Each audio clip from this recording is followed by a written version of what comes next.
ओम नमो भगवते वासुदेवाय। आज हम श्री गर्ग संहिता के विश्वजीत खंड का 40वां अध्याय सुनेंगे। इसमें हम सुनेंगे शकुनी के जीव स्वरूप शुक का निधन। तो ये शुरू करते हैं। श्री नारद जी कहते हैं, राजन दैत्य शकुनी के चले जाने पर कमल नयन भगवान श्री कृष्ण ने प्रद्युम्न आदि समस्त यादवों को बुलाकर इस प्रकार कहा। श्री भगवान बोले, पूर्व काल में सुमेरु पर्वत के उत्तर भाग में इस शकुनी नामक दैत्य ने 4 युगों तक निराहार रहकर तपस्या द्वारा भगवान शिव को संतुष्ट किया। 4 युग व्यतीत हो जाने पर साक्षात महेश्वर देव ने प्रसन्न होकर दर्शन दिया और कहा, वर मांगो।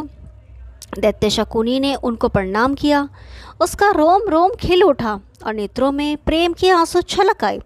उसने दोनों हाथ जोड़कर गदगद वाणी में धीरे से कहा, प्रभु, यदि मैं मरूं तो भूतल का स्पर्श होते ही फिर जी जाऊं और आकाश में भी, हे देव, 2 घड़ी तक मेरी मृत्यु ना हो।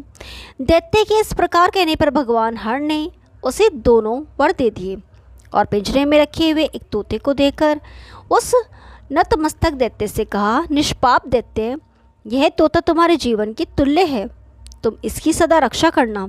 असुर, इसके मर जाने पर तुम्हें यह जानना चाहिए कि मेरी ही मृत्यु हो गई है। उसे इस प्रकार वर देकर रुद्रदेव अंतर्धान हो गए, इसलिए दुर्ग में तोते की मृत्यु हो जाने पर शकुनी का वध हो गया। श्री नारद जी कहते हैं, यह कहकर वीरों की उस सभा में भगवान देवकी नंदन ने गरुण को शीघ्र बुलाकर हंसते हुए कहा। श्री भगवान बोले, परम बुद्धिमान गरुण, मेरी बात सुनो। तुम चंद्रावतीपुरी को जाओ। वह पुरी 100 योजन विस्तृत है और दैत्यों की सेना से घिरी हुई है। स्वर्ण और रत्नों से मनोहर प्रतीत होने वाले गगनचुंबी महलों तथा विचित्र उपवनों एवं उद्यानों से सुशोभित है। बड़े बड़े दैत्य उसकी शोभा बढ़ाते हैं। उसके प्रत्येक दुर्ग में और दरवाजों पर दैत्य पुगव उसकी रक्षा करते हैं। उसी पुरी में जाकर तुम शकुनी के महल के भीतर पिंजरे में सुरक्षित तोतों को मार डालो। श्री नारद जी कहते हैं, राजन, उस पुरी को देखने के लिए गरुड़ ने सूक्ष्म रूप धारण कर लिया।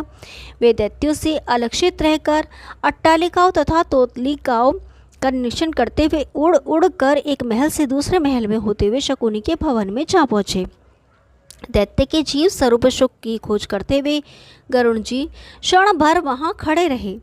उस समय दैत्यराज शकुनी वहाँ युद्ध के लिए कवच धारण किए भांति भांति के अस्त्र शस्त्र ले रहा था। उस वीर का हृदय क्रोध से भरा हुआ था। राजन, उसकी स्त्री मदालसा उसकी कमर में दोनों हाथ डालकर बोली। मदालसा ने कहा, राजन, प्राणनाथ, तुम्हारे सारे सुहृद अनुकूल चलने वाले भाई तथा उद्भट दैत्य प्रवर युद्ध में मारे गए। यादवों के साथ युद्ध करने के लिए ना जाओ, क्योंकि उनके पक्ष में साक्षात भगवान श्री हरि आ गए हैं।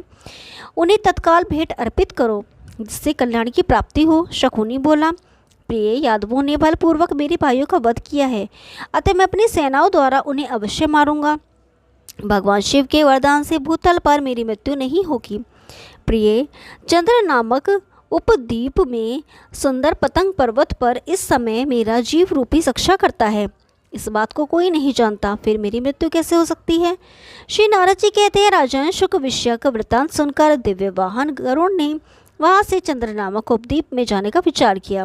वेग से उड़ते हुए गरुड़ समुद्र के तट पर जा पहुँचे और चंद्रद्वीप की खोज करते हुए आकाश में विचरने लगे।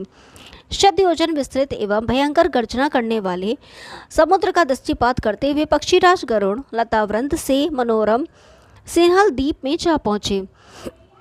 वहाँ के लोगों से गरुड़ ने पूछा, इस स्थान का क्या नाम है। उत्तर मिला, सिंहल द्वीप। राजन, तब वह वहाँ से उड़ते हुए गरुड़ बड़े वेग से त्रिकुट पर्वत के शिखर पर बसी हुई लंका में जा पहुँचे। लंका जाकर वहाँ से भी उड़े और पांचजन्य द्वीप में चले गए। पांचजन्य सागर के निकट पहुँचने पर बलवान पक्षीराज गरुड़ को बड़ी भूख लगी।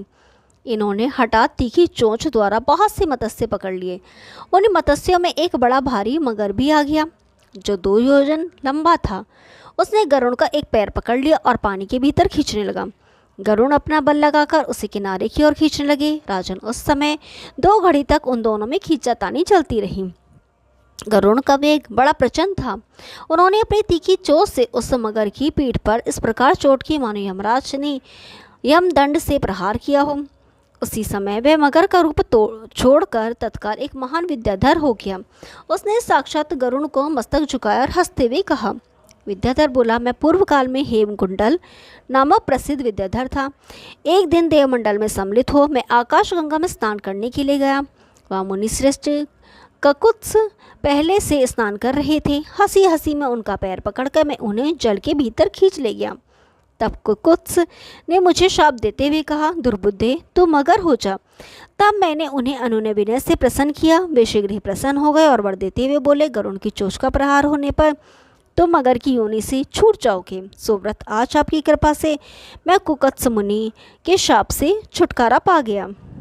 श्री नारद जी कहते हैं, यो कहकर जब हेमकुंडल नामक विद्याधर स्वर्गलोक को चला गया तब गरुड़ उन दोनों पंखों से उड़कर वहाँ के व्योमंडल में पहुँच गए।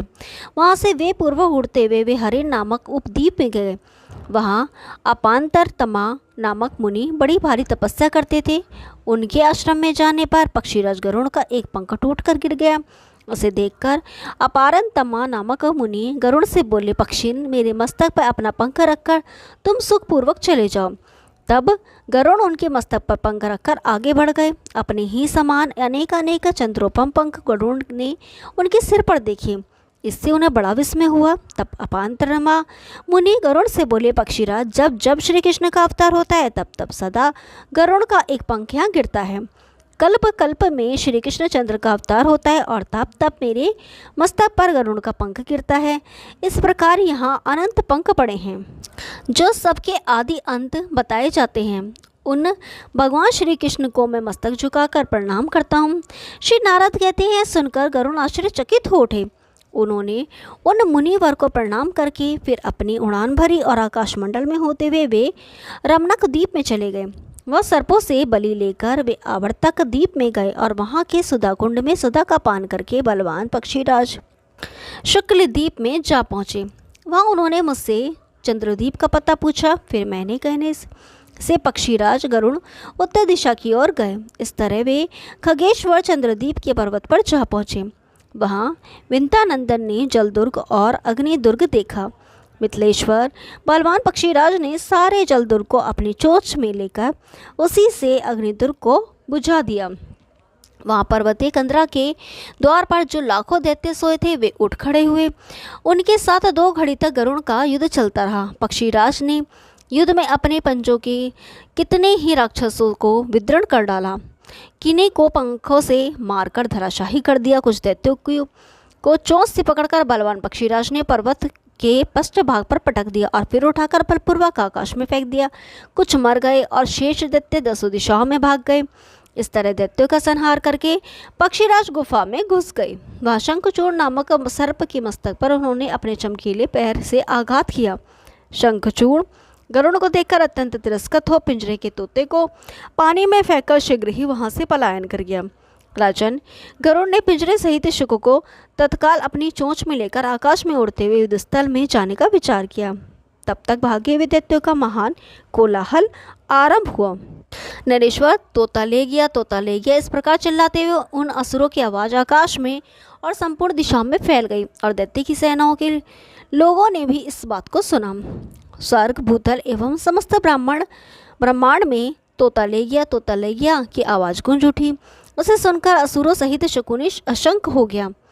वह शूल लेकर तत्काल चंद्रावतीपुरी से उड़ा और गरुड़ तोते को ले गए हैं सुनकर रोषपूर्वक उनका पीछा करने लगा। उसने गरुड़ को अपने शूल से मारा तो भी उन्होंने मुख से तोता नहीं छोड़ा। वे 7 समुद्र और 7 द्वीपों का निरीक्षण करते हुए आगे बढ़ गए। दैत्यराज शकुनी ने प्रत्येक दिशा में और आकाश के भीतर भी उनका पीछा किया। राजन, नागांतक गरुड़ आकाश में भ्रमण करते हुए कोटि योजन तक चले गए। दैत्य के त्रिशूल की मार से वे शत विशत हो गए तथापि मुख से तोते को छोड़ नहीं सके। राजन, लाख योजन ऊंचे आकाश में जाने पर पिंजरे सहित शुक पत्थर की भांति सुमेरु पर्वत के शिखर पर बड़े वेग से गिरा। पिंजरा टूट गया और तोते के प्राण पखेरु उड़ गए। तदंतर गरुड़ उस महायुद्ध में श्री कृष्ण के पास चले गए। राजन, दैत्य शकुनी किंचित हो चंद्रावतीपुरी में लौट गया। ओम नमः भगवती वासुदेवाय। कल 41वां अध्याय सुनेंगे। तब तक के लिए नमस्कार।